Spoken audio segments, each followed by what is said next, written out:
dari Sekolah Tinggi Pastoral Renya Larantuka, Lexio Devina, minggu kedua yang bertema tentang kasih Allah menggerakkan pertobatan. Jangan lupa smile for everyone. Bye-bye.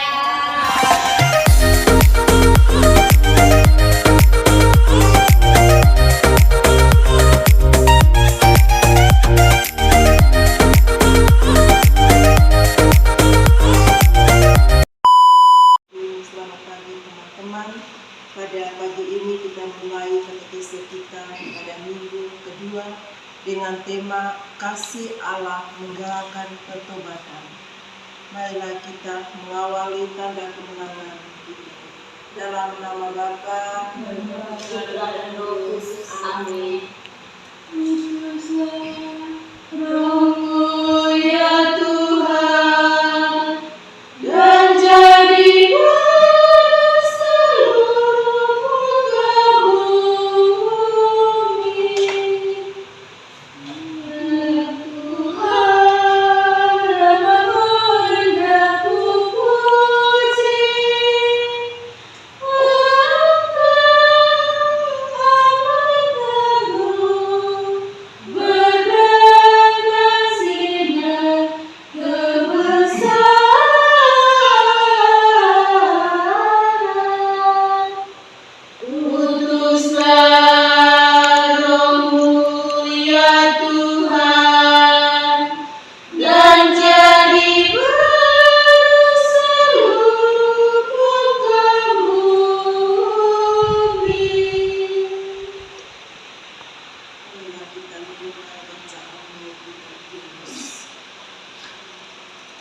Bacaan dari kitab Yunus. Tetapi hal itu sangat mengesalkan hati Yunus, lalu marahlah ia, dan berdoalah ia kepada Tuhan katanya, "Ya Tuhan, bukankah telah kukatakan itu ketika aku masih di negeriku? Itulah sebabnya maka aku dahulu melarikan diri ke Tarsis, sebab aku tahu bahwa Engkaulah Allah yang pengasih dan penyayang, yang panjang sabar dan berlimpah kasih setia, serta yang menyesal karena malapetaka yang hendak didatangkannya. Jadi sekarang ya Tuhan, cabutlah kiranya nyawaku, karena lebih baik aku mati daripada hidup." Tetapi firman Tuhan, "Layakkah engkau marah? Yunus telah keluar meninggalkan kota itu dan tinggal di sebelah timurnya. Ia mendirikan di situ sebuah pondok, dan ia duduk di bawah naungannya, menantikan apa yang akan terjadi atas kota itu. Lalu atas penentuan Tuhan Allah, tumbuhlah sebatang pohon jarak melampaui kepala Yunus untuk menaunginya, agar ia terhibur daripada kekesalan hatinya. Yunus sangat bersukacita karena pohon jarak itu.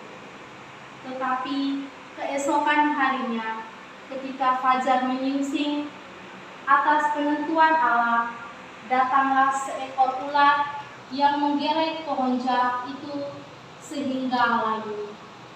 Segera sesudah matahari terbit, maka atas penentuan Allah, bertiuplah angin timur yang panas terik, sehingga sinar matahari menyakiti kepala Yunus. Lalu rebalah ia, lesu, dan berharap supaya mati. Katanya, "Lebih baiklah aku mati daripada hidup." Tetapi berfirmanlah Allah kepada Yunus, "Layakkah engkau marah karena pohon jarak itu?" Jawabnya, Selayaknya lah aku marah sampai mati." Lalu Allah berfirman, "Engkau sayang kepada pohon jarak itu, yang untuknya sedikit pun engkau tidak berjerih payah, dan yang tidak engkau tumbuhkan, yang tumbuh dalam satu malam dan binasa dalam satu malam pula. Bagaimana tidak aku akan sayang kepada Niniwe, kota yang besar itu, yang berpenduduk lebih dari 120.000 orang, yang semuanya tak tahu membedakan tangan kanan dari tangan kiri dengan ternaknya yang banyak. Demikianlah sabda Tuhan. Syukur kepada Allah. Setelah kita mendengarkan sabda Tuhan, marilah kita tunggu sejenak untuk merenung firman Tuhan sambil kita melihat kembali pengalaman-pengalaman hidup kita.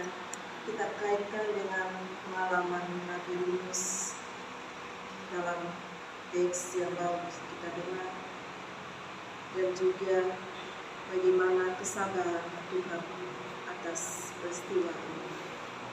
Baik, kalau untuk pribadi, hal yang berkesan dalam teks kitab suci ini tepatnya di ayat 2, dan berdoalah ia pada Tuhan, katanya, ya Tuhan, bukankah telah kukatakan itu ketika aku masih di negeriku? Itulah sebabnya maka aku dahulu melarikan diri ke Tarsis, sebab aku tahu bahwa Engkaulah Allah yang pengasih dan penyayang, yang panjang sabar dan berlimpah kasih setia, serta yang menyesal karena malapetaka yang hendak didatangkannya. Di ayat kitab suci yang kedua ini, yang saya dapat kesannya bahwa dalam situasi apapun kita manusia, baik dalam situasi sedih maupun bahagia, selalu andalkan Tuhan, karena Tuhan tidak